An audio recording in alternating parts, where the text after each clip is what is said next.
Sinampahan na ng kasong murder ang tatlong sospek sa pagpatay sa tumatakbong barangay chairman sa Aguilar, Pangasinan. Tinutukan niya ni Jasmine Gabriel Galban.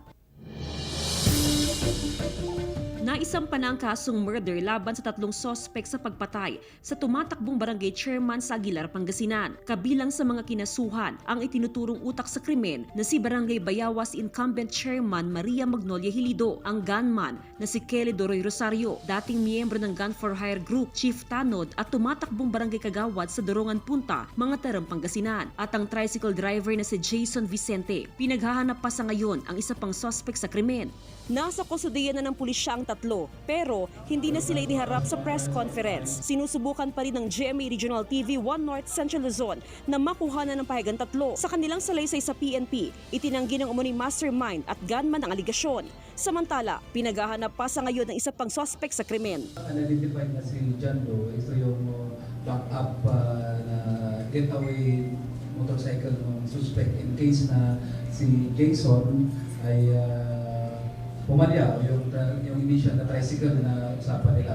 Lumalabas sa salaysay ng tricycle driver na si Jason na magsisilbing witness sa krimen na hindi naman talaga dapat planong patayin ang biktima. Tatakutin lang sana ang biktima at manggugulo sa lugar. Ito raw ang napag-usapan sa ilang beses na pagpaplano ng mastermind ng driver. Tumanggi na magbigay ng pahayag ang mga naiwang kaanak ni Flor Mata, pero lubos ang kanilang pasasalamat sa PNP sa mabilisang pagresolba sa krimen.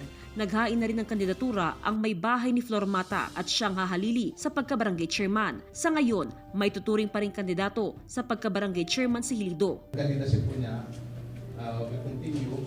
However po, of course, andun lang po siya sa loob ng pilitan. Then, pag na-elect po, if ever, nanalo siya, hindi po siyempre, he cannot perform as national. That's different story. Then the ALP will take charge.